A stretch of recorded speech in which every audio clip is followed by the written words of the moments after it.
अजमेर कृषि उपज मंडी समिति की हठधर्मिता के चलते मंडी में लगे ठेका श्रमिकों को जीवन यापन करने में परेशानी का सामना करना पड़ रहा है।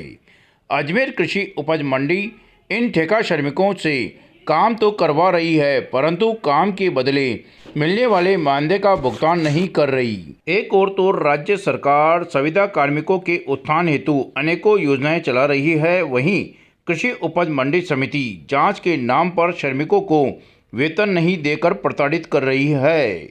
आज कृषि उपज मंडी समिति में लगे सभी ठेका कर्मचारियों ने कृषि उपज मंडी सचिव को ज्ञापन देकर वेतन देने की मांग की। कृषि उपज मंडी समिति में लगे ठेका कर्मचारियों ने बताया कि वह अल्प वेतन भोगी है। ऐसे में समय पर वेतन नहीं मिलने से उनके सामने रोजी रोटी का संकट खड़ा हो गया। सब्जी मंडी में काम करते हैं सर जी। तो हमारा पेमेंट नहीं दे रहे हैं 2 महीने से जी। तो हमारी क्या गलती है, हम क्या करें वो लोग। उनको हमने एप्लीकेशन भी दे दी, भाई हमारा जो गलती है तो हमारे को बताओ, हम सुधार करें। लगभग कितने कर्मचारी आपके नीचे काम कर रहे हैं? 15 आदमी काम कर रहे हैं जी। 15 के 15 को नहीं वहाँ मिला? पेमेंट मिल नहीं रहा सर, आपका क्या इसको लेकर के अधिकारी से चर्चा करिए आप। हाँ करिए तो बात करता ही नहीं है। कैसे गुजारा कर रहे हैं आप? हाँ उधार लेते हैं सर, किसी पैसे उधार लेते हैं कि कब तक चलेगा हमारा। आपका नाम? मेरा नाम तो ताराचंद है सर। कृषि मंडी के श्रमिकों को वेतन क्यों नहीं दिया जा रहा? जांच कहां लंबित है? जांच के नाम पर अल्प वेतन भोगी श्रमिकों का वेतन रोकना कहां तक जायज है? मंडी समिति के ठेकेदार हैं। हम पिछले 4 महीने से अनाज मंडी में हम लोग वहाँ अपना बिल प्रस्तुत कर रहे हैं, पर हमें वहाँ से कोई भुगतान प्राप्त नहीं हो रहा है। 4 बार हमने लिखित में भी वहाँ प्रस्तुत कर दिया, कोई रीज़न नहीं दिया जाता। वहाँ लिखित में देने के बावजूद भी हमें ये बोलता है आज पेमेंट किया जाएगा, कल पेमेंट किया जाएगा। हमारे 4 महीने से कोई भुगतान नहीं किया गया। हमारे सारे कार्मिक परेशान हो गए हैं। इनके होली का त्यौहार भी हमने उधार ला के पैसे दिए। उनसे जवाब मांगते हैं, उनसे कुछ पूछते हैं तो वो बोलते हैं अभी हम आगे से साइन नहीं हो रहे। यदि हमारा भुगतान ही नहीं होगा तो हमारा पालन पोषण कैसे चलेगा?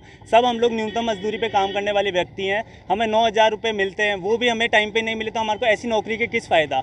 जब हमारे ठेकेदार द्वारा सारे डॉक्यूमेंट वहाँ उपस्थित कर दिए गए हैं, कुछ आपको कमी है तो आप हमें लिखें। 4 बार ठेकेदार ने वहाँ पर लिखित में हमारे को सारी चीज़ें वहाँ पर प्रस्तुत कर दी गई है। उनके पास रिसिप्ट है, उन चीज़ों के लिए उन्हें अपना हक मांगने के लिए वहाँ पहुँचे भी।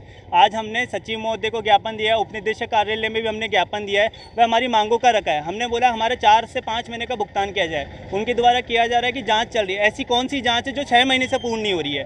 यदि जाँच है अभी तो हमें भुगतान किया जाए। हमारी यदि गलती निकलती तो हमसे रिकवर किया जाए वो पैसा। पर हमारे पीछे इतनी सारी जो सभी कार्मिक खड़े हैं, चाहे वो सफाई के हो, चाहे वो कंप्यूटर ऑपरेटर है, हमारे से काम सारा कराया जाता है। ऑफिसों में कोई गवर्नमेंट एम्प्लॉयज़ नहीं है, हम लोग ही कार्य करते हैं और हमें टाइम पे वेतन नहीं मिले तो हमारी ऐसी नौकरी का क्या फ़ायदा? लगभग कितने कर्मचारी हो आप? लगभग कर्मचारी हम लोग यहाँ कंप्यूटर ऑपरेटर 8 उपस्थित है, सफाई 15 उपस्थित है। ऐसे अनाज मंडी में भी हमारे ऑपरेटर उपस्थित है। वहाँ से हमारे ऑपरेटर भी उनके मनोनीत 4 ऑपरेटर भी हमने लगा दिए, उनका भी अभी हमारे को कोई भुगतान नहीं किया जा रहा है। सौंपा गया है? आज उन्हें ज्ञापन इसलिए सौंपा गया है जब तक हमारा 4 महीने का भुगतान या 5 महीने का भुगतान जो भी पेंडिंग चल रहा है उसका भुगतान हमारे को किया जाए, हम कार्य नहीं करेंगे। किस अधिकारी को सौंपा गया है? हमने सचिव महोदय को हमारा ज्ञापन प्रस्तुत किया गया है। हमने उन्हें ये भी व्यक्त किया है कि हमारे GST PF की पेनल्टी लग रही है, उसका लेटर हमें उन्हें प्रस्तुत भी किया गया, परंतु उन लेटरों को अनदेखा किया गया है। यदि इसी प्रकार से हमारा पेमेंट नहीं किया गया तो ये सभी पेनल्टियों का भुगतान कौन करेगा? सरकार करेगी, ये जिम्मेदार अधिकारी करेंगे। तो क्या अभी आप काम कर रहे हैं?